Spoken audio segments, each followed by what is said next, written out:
A lost empire, a golden city of unimaginable technology, swallowed by the sea in a single day and night. It's one of humanity's most enduring stories, a fixture of pop culture, a grail for explorers, and a cornerstone of countless conspiracy theories. We see its echoes in every ancient ruin that seems too advanced, in every flood myth from across the globe. But what is the real story behind Atlantis? Where did this legend come from? Is it a whispered memory of a prehistoric catastrophe, a philosopher's elaborate lie, or something else entirely? Welcome to Chronicon. Today, we're pulling back the veil on one of history's greatest mysteries. We won't just ask if Atlantis existed. We will trace its epic journey from the mind of one ancient philosopher to the heart of our modern mythology. This is a detective story spanning 2,400 years. The case file? The tragic tale of Atlantis. Our investigation begins at the only verifiable starting point, the writings of the Greek philosopher Plato, circa 360 BCE. Before Plato, there is silence. No Egyptian inscriptions, no Phoenician traders' tales, no references in Homer. Atlantis emerges, fully formed, from Plato's dialogues Timaeus and Critias. He sets the stage with care. This story, he claims, was told to the Athenian lawgiver Solon by wise Egyptian priests in the city of Sais. These priests mocked Greek historical ignorance, preserving records of events far older, like a great forgotten war between a prehistoric Athens and a mighty empire from beyond. This empire was Atlantis. Plato describes it, not vaguely, but with breathtaking detail. It was a continent-sized island, larger than Libya and Asia combined. Its heart was a metropolis of stunning geometry, concentric rings of water and land connected by great canals and tunnels, bridged and fortified. At its center, a holy temple to the god Poseidon, clad in silver, gold, and a mysterious, fiery metal, orichalcum, more precious than anything except gold. For generations, Atlantis was a utopia. Its kings, descendants of Poseidon, were wise and just, ruling in accordance with ancient laws, inscribed on a pillar of that same orichalcum. But this is a tragedy. So, the turn. Plato writes, when the divine portion within them began to fade, they became corrupt. Greed, ambition, and hubris rotted them from within. They ceased to be philosopher kings and became tyrants, launching a war of conquest against the Mediterranean. Their only opposition? A modest but virtuous Athens. Plato's vision of his ideal republic made flesh. This Athens represents reason, courage, and justice, and alone it repels the Atlantean horde. But the story doesn't end with a human victory. It ends with divine punishment.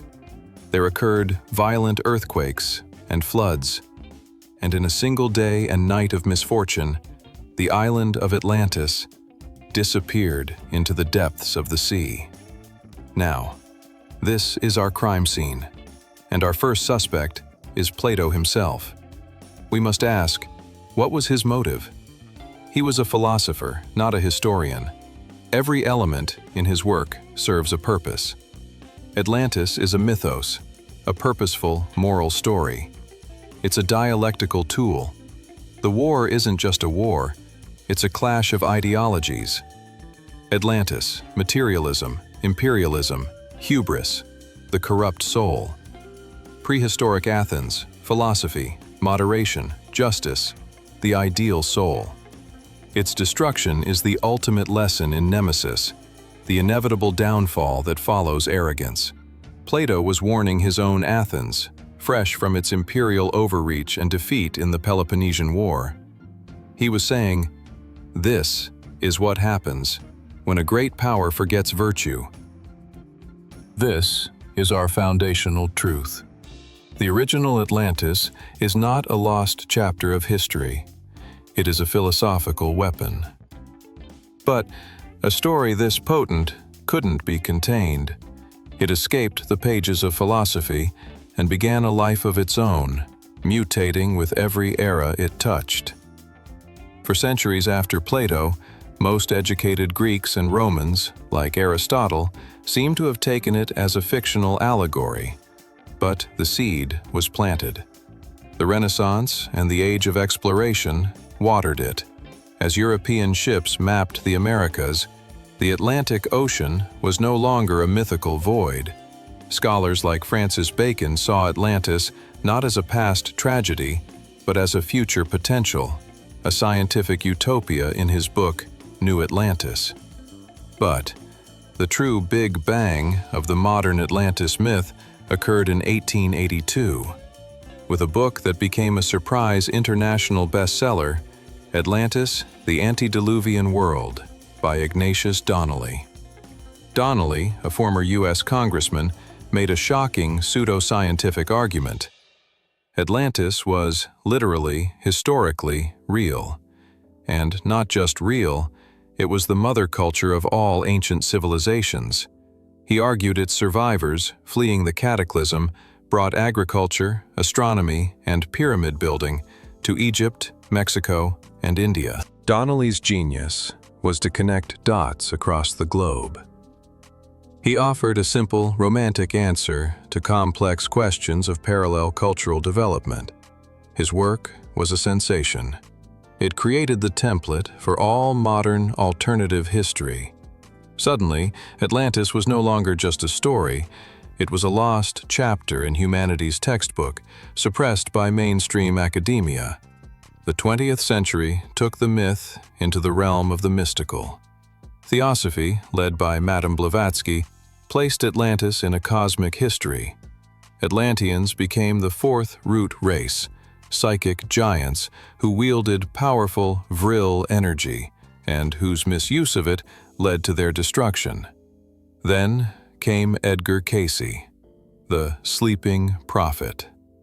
In over 700 trance readings, he described Atlantis in incredible detail: anti-gravity crystals, energy weapons, and flying machines.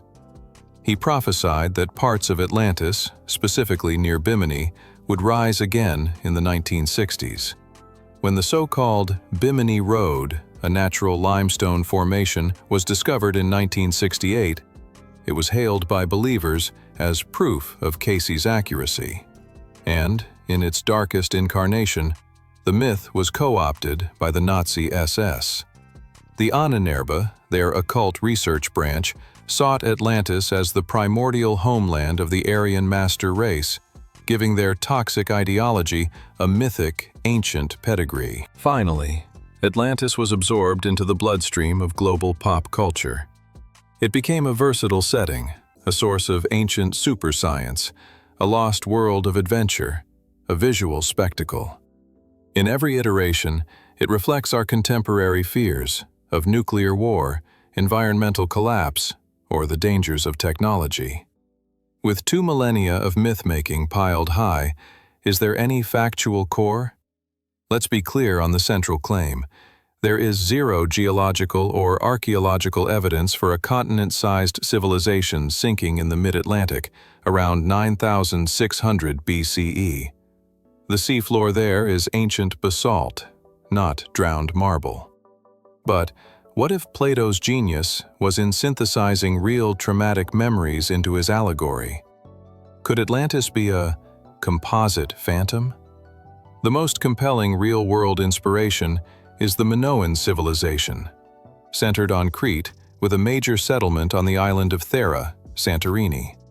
They were the first advanced civilization in Europe around 2000 to 1500 BCE. Their palaces had running water, their art was breathtakingly modern, and their thalassocracy, their sea empire, dominated the Aegean. Then, around 1600 BCE, Thera exploded. This was a cataclysm of unimaginable scale. The tsunamis would have obliterated the Minoan fleet and coastal cities in minutes.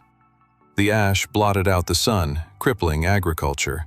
While Minoan culture limped on for a few generations, its power was broken, making it easy prey for the Mycenaean Greeks. A sophisticated, island-based civilization was essentially ended by the sea. To an Egyptian trader, bartering with the Kefiu, likely the Minoans. The news of this disaster could have been preserved for centuries. By the time it reached Solon, or Plato, the details blurred, it could have transformed into the tale of a great island kingdom that sank. Other echoes abound. The sudden submergence of the city of Helike, which sank in a single night during Plato's own lifetime, or the collective Mediterranean trauma of the mysterious sea peoples who toppled empires. Plato, the master storyteller, may have woven these threads of real disaster into his magnificent, cautionary tapestry. So, what is the verdict of history?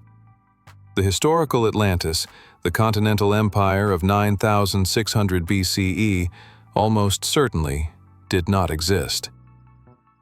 But the mythological and cultural Atlantis is one of the most real and powerful ideas we've ever created.